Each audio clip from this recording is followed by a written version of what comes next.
Isang ulo lang naman ang kailangan namin, ang ulo ni Bongbong Marcos!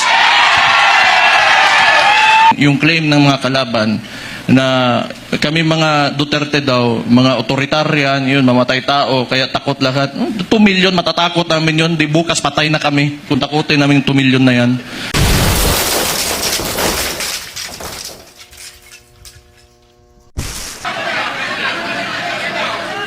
Magandang hapon sa inyong lahat. Former Speaker Bebot Alvarez, Senator Bongo, Senator Padilla, Mike Defensor, Chairman Alcusi, Congressman Leandro Leviste, Attorney Jimmy Bondoc, Attorney Vic Rodriguez, Attorney JB Hinlo, Attorney Topacio, Philip Salvador, Idol, and my idol, Harold Respiso.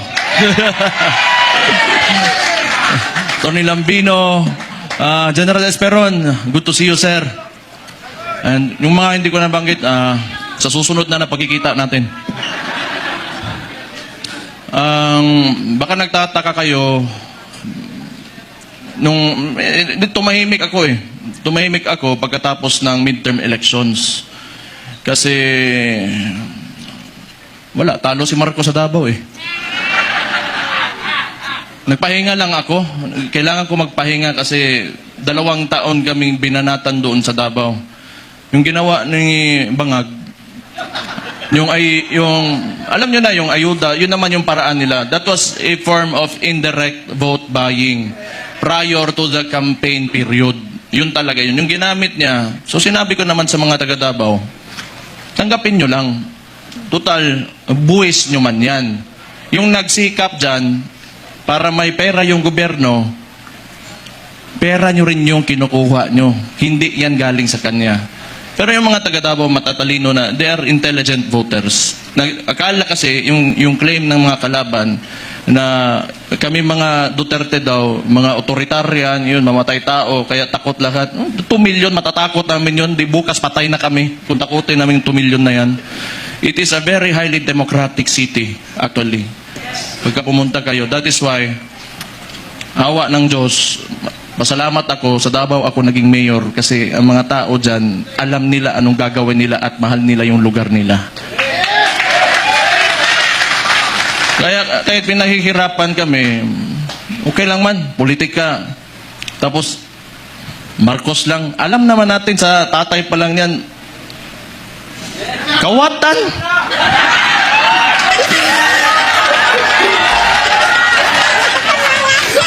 Hindi, kasi ganito yon. Nung nagsimula yung kampanya nung 2022, kasama niya yung kapatid ko, the Vice President. Siyempre, inisip ko rin, siguro, itong tao na to, gusto maging presidente, he will redeem the Marcos family name. So, hindi ko naman talaga inisip na may ganun din pala kagago yung tao na yan. Kung siguro nasa isip niya, kung sira na yung pangalan namin, sirain ko na lang lalo. Wala naman akong political lang to. Kung bahala sila, magalit sila sa akin. Si Auntie Claire, tanawa. Pagkatapos ito, Auntie Claire, si Mayor, basta, lo ng buwang ka. Oh, nagpahinga lang ako. Kasi before the midterm elections, kami doon sa Davao, lagi kami nagmo-mobilize. Kasi nung sinimulan nila yung People's Initiative, papipirmahan nila yung mga papel. Siguro, I do not know. Pero definitely, sa ugali ng mga yan, wag na natin yung buong administrasyon niya. Kasi siya naman yung nasa taas ng chain of command, yung presidente. Definitely, ang suspicion namin, it was for term extension. At that early, 1 year or 2 years pa lang, hindi pa nagdadalawang taon yung termino niya. May pa-people's initiative. Parang plebiscite yan noon na nag-gather lang ng mga tao, pinataas yung kamay, o sige, maging diktador na tayo, maging authoritarian regime tayo for 27 years. So that was the attempt of this guy, bangag nga na dias Malacanang karon. Kita niyo yung nasa UN siya, ng sipon. May chat GPT na ngayon. Hindi ko naman sinasabi kasi makukulong ako tapos kakasuhan ako. Pero tingnan na lang, what are the causes of cocaine? Tingnan yung chat GPT. How it will affect your nasal cavity. May cellphone na kayo lahat. Wala. Swindler. He is a swindler. Yung ginawa sa atin, kaya nga naniniwala tayo, kasi akala natin itutuloy niya. Ganito lang naman tayo, kaya nandito tayo lahat ngayon. Kayo. Marami tayong parallel groups. Nilapitan ako ni Sir Mike Defensor pati ni Speaker Bebot. Nung nakita ko sila pagdating nila doon sa bahay ko, patay problema na pud ni. Nagpahinga lang ako kasi grabe yung Pero ang akala nila tumigil na tayo. Hindi pa tayo tumigil. Anong gusto nila? Lalabas lahat ng ginawa nila. Tingnan mo katangahan nito ni Bangag. Siya nagbukas ng usapin ng flood control na may mga ghost project. Kaya ako tumahimik talaga. Kasi hinayaan ko na mag-self-destruct yung gago na yan. Kasi alam kong sasabog sa mukha niya yan. Because, unang-una sa lahat, pag ikaw eksekutibo, you cannot point at someone else for the mistakes of your administration. Responsibilidad mo yan, ibig sabihin, either hindi ka nag-iisip o kulang ka sa pag-iisip o hindi mo talaga gusto yung trabaho mo. O kita mo ngayon, nag-backfire sa kanya, and they attempted to, lagi nilang ililiko. Doon pinakita naman namin lahat. Sa Davao, walang ghost project, may resibo kami lahat doon.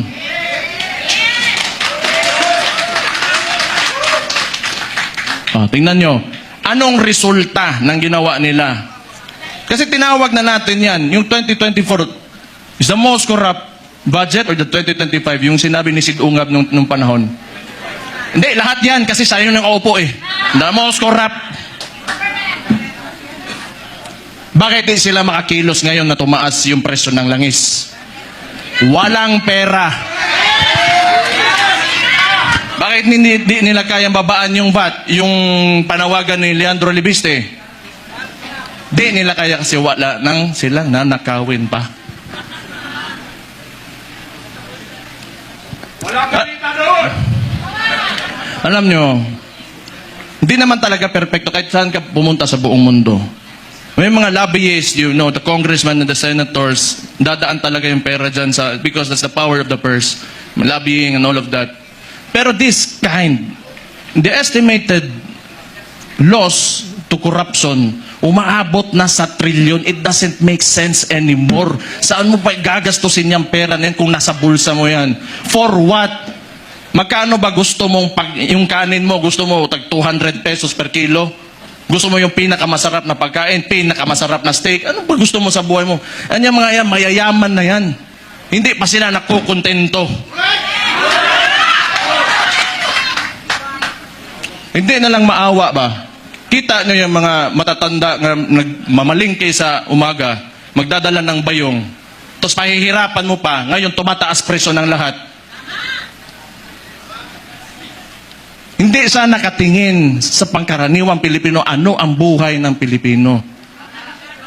Ang tapos itong gago na to, patay na buguan eh. Gusto ko ba yan, pag inita nila ako, para ano naman, nagpahinga lang ako. Pero balik na naman tayo, patay na naman sila sa atin.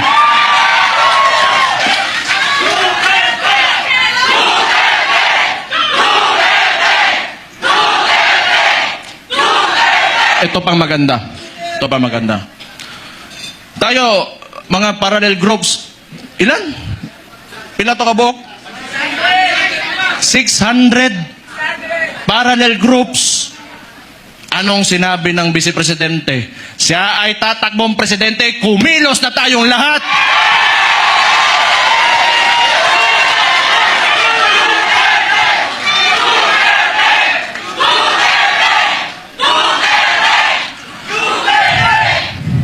Ang gusto ng... Ito ano ko lang, tingin ko lang naman ito kasi hindi ko rin naman talaga mahulaan kung ano na sa isip ng kapatid ko. Tayo, tama yung sinabi ni Rob Rances kanina, may galit tayo.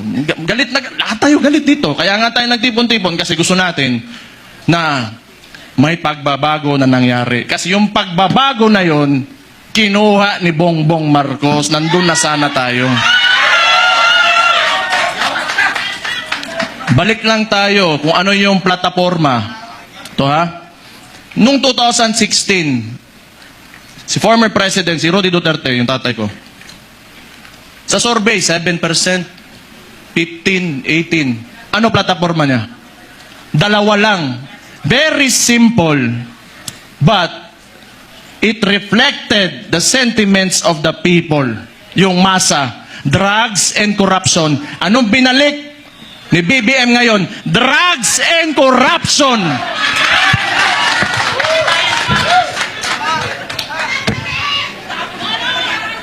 Sabi ng kapatid niya, hindi ako yun ha. O safe na ba ako, attorney?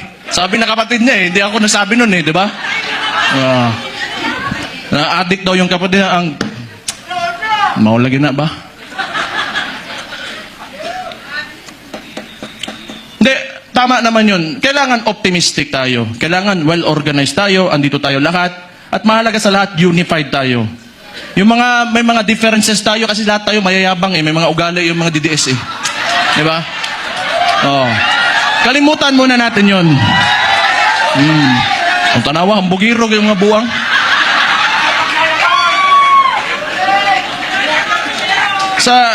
Sa ngayon, kailangan organisado tayo. Kailangan kalimutan muna natin yung mga differences natin. Magkaisa tayo. At since nagdeklara na natatakbo yung principal natin, who is the Vice President, Sara Duterte, magsimula na tayong kumilos.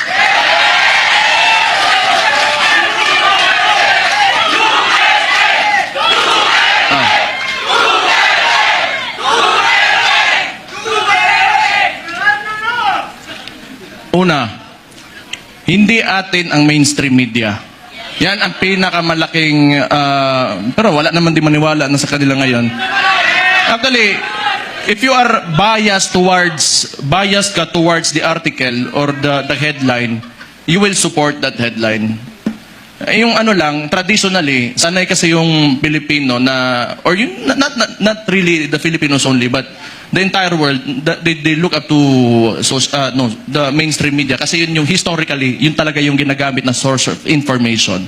But we all know na it can be manipulated, and it is now it is very well manipulated by no, I do not blame them. May iba lang talaga na talagang rabid na anti-Duterte na mga tulad ng Rappler. Pero yung iba kasi talaga, wala yan. Matatakot talaga yan sa gobyerno. Kasi yung gobyerno, yung negosyo mo, lalapitan ka lang yan. Lalapitan ka lang ng BIR, ng ipapasarado ka, takutin ka. I know this because a lot of individuals in Davao, businessmen, were even afraid to come near me. Kasi pag manalaman ng administrasyon na yan, ni Bangag, ika-cut off, pahihirapan, gamitin yun. The bureaucracies of government have been weaponized by this administration. So, intindihin na natin yun. Intindihin na natin yun. What we can do is,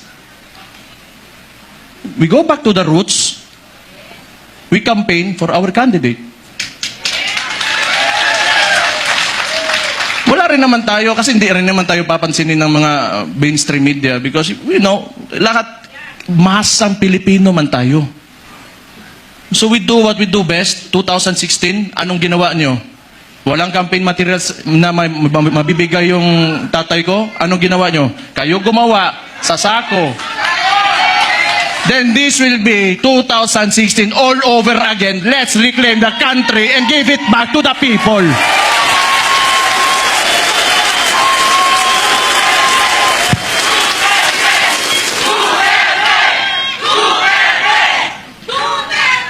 I just want to mention yung binanggit yung idol ko rin si Robin Hood Padilla kanina na totoo naman yung mga oligarko na yan.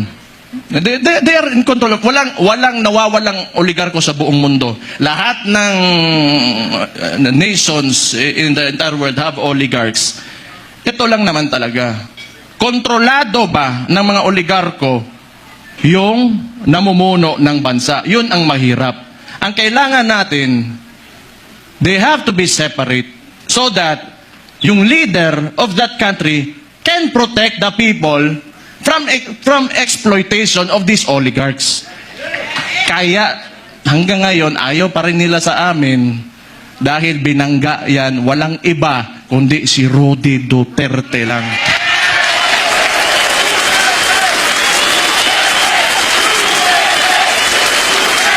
So, siguro naman, yan, nag-declare na yung kapatid ko and we're going into the 2028 elections. Pakiusap ko lang sa mga oligarko, may mga mayayaman, malalaking negosyante talaga that have command of the economy. Maawa naman kayo sa mga tao. Maawa naman kayo sa mga tao. Give this country a chance na sumarap din ang buhay ng yung mga naglalakad lang sa daan na walang mga sasakyan. Yung sinabi ko kanina, it really breaks my heart.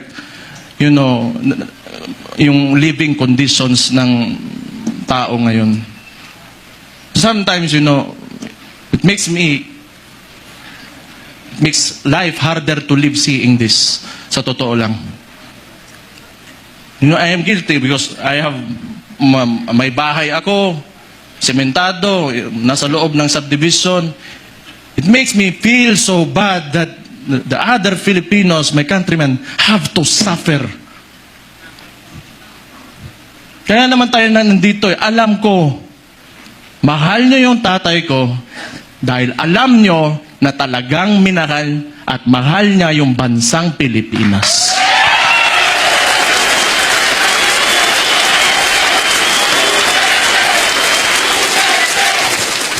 We have to, you know, turn this around. We have to make this country turn around. Hindi pwedeng ganito.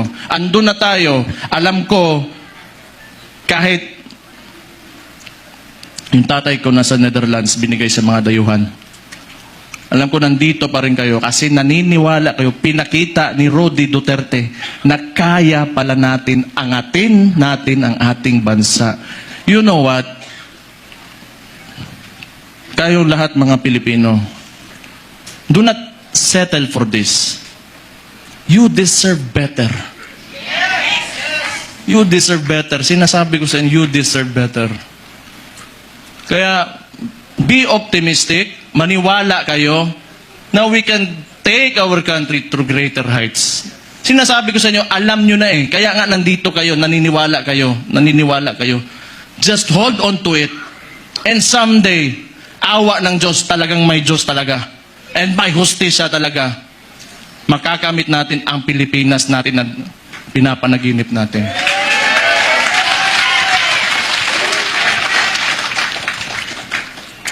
Isa, lahat ng politiko, kailangan bitawan natin yung mga pansarili nating gusto. We have to be selfless public servants. Unang-una yan sa lahat kung gusto natin talaga umangat itong bansa natin. Sabihin na natin, may nakawan nangyari, bigayan ng pera, whatever. Kasi that should be enough. Nagkaroon na kayo ng presidente that tolerated it. So what's next? Dadagdagan nyo pa? Nagpasarap na kayo ng sobra-sobra, gusto nyo pa? You know, kung swerte na kayo sa buhay, it's time you give back to the people. Huwag nyo pahirapan yung mga tao. Tama na yan. Okay na yan. Siguro yung mga anak nyo maka-aral sa abroad, you can eat, you know, in a very nice restaurants. Tama na yan. That's okay. Isang ulo lang naman ang kailangan namin. Ang ulo ni Bongbong Marcos!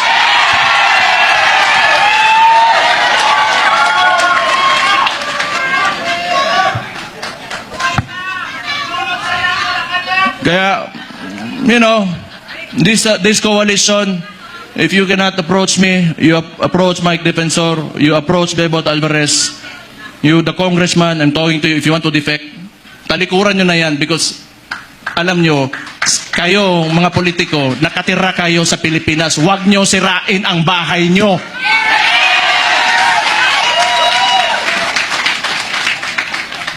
Tanawa, nasuko na po ko.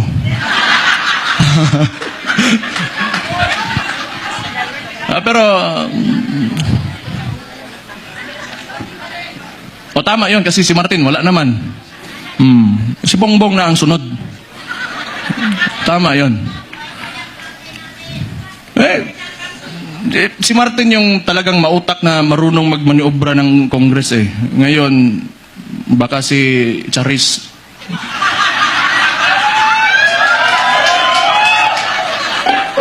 Sino yun? Kilala niyo yun? Charis. Oh. Kasi rinig ko, chismis lang to ha. Chismis, wala akong sinasabi. Oh. Puppet speaker lang yan si, yung speaker ngayon. Hindi ko lang alam sino yan, Charis. Basta narinig ko, Charis daw. Atay. Hala mo diya. Basta ako, nagsalita na ako. Yun yung nasa puso ko, yun na nasa isipan ko. Kung maniwala kayo, okay. Hindi kayo maniwala, okay lang din. Kung di ko maniwala tayo dito lahat, nabangag talaga yung gago nasa taas, alam nyo na anong gawin nyo. Ilagay natin ang Vice Presidente sa 2028 na Pangulo natin. Ito lang, yung mga nananawagan na gusto natin ng radical, yung revolutionary movement. Gusto nyo? Sumama kayo kay Leandro Libiste. Pumunta kayo doon. Hindi, kilala ko yan noon pa. Kilala ko si Leandro. Pumunta yan ng Davao, nagbigay yan ng mga solar panels sa isang indigenous community doon sa Davao City. Matagal na. So, may yan sa CSR na ginawa doon. Kaya mabait yan na bata. Mas matanda ako ng konti eh. Mabait yan si Kong. Mabait yan. Kaya yan naging ganon. Kasi alam mo yung mga mababait na tao, pag ginalit mo, patay ka talaga. Mag-ingat kayo. Ayan pa may isang isiraulo si Attorney Harold Respiso. Sabi ko nga eh, nakita ko tong gago na ito, sabi ko, puta, hindi lang pala ako ang siraulo dito, may kasama na ako. Wala yung isang Israulo din, si Kiko Barzaga. Pero pag I want to talk to the younger people in the cameras. Subaybayan niyo yung mga bata na yan, yung mga tao na yan. They are the future of Philippine politics. Sino ba namang si Raulo na lalaban ng administrasyon, magiging opposition, lalo ng ganito kaabusado? You know, what seemed to me, yung ginawa nila sa tatay ko, was a state kidnapping. Yung mga bata na yan, di natatakot yan. We need people like them. We need people like them. May iba naman, diplomatic, parang si Senator Bongo. Okay yun. Hindi pwedeng lagi tayong galit lahat. Diba? Dapat may mabait din sa atin.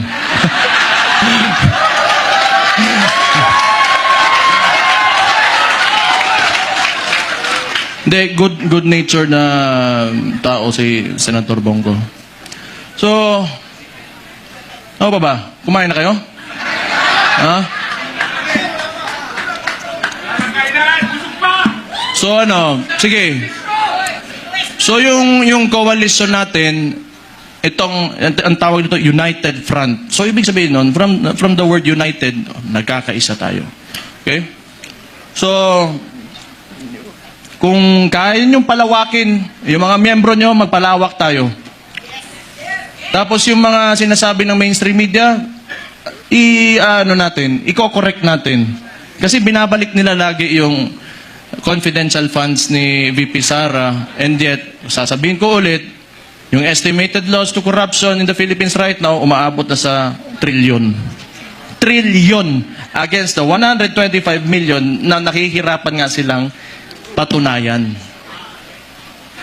Can you see how absurd that is? So, yung messaging lang, kasi wala sa atin yung mainstream media eh. You try to talk, i-correct nyo. Wag muna kayo magalit. Be on a level na gusto nyo lang iparating yung opinion nyo at tingin nyo sa kung sino man makakausap nyo. So, mga panya lang tayo, malinis. Wag na natin gayahin yung mga putang ina, grabe kahugaw. Ang dumi talaga ng politika. Ako kasi okay lang ako. Wala man akong pakialam sa sarili ko. Wala talaga akong pakialam ano sabihin. Basta ako, ginagawa ko na yung trabaho ko. Pag yung araw na tumakbo ako dyan, tapos di ako nanalo, ibig sabihin, tapos na ako. Pero wag nyo, I've been experiencing this ever since I went into politics. No. Ever since Rudy Duterte became the president, and the world is a nasty place. It's really nasty. So, tingin ko, tama naman yung sinabi ng Vice Presidente. Magkampanya lang tayo, maayos. Kung ano man yung mga plataforma niya, pinakita niya na mga nagawa niya, yun ang sasabihin natin. Huwag na tayong pumatol. Tama yun, huwag na tayong pumatol. Kasi ayaw ko rin. Ako na lang, gusto nung kansawan na yung ng Claire. Anti-Claire. Masuko, magagalit na naman yan eh. Alam ko eh. Sasagot na naman yan. Buwang? Buwang. O, kung baliw sila, baliw din ako. Ganun lang.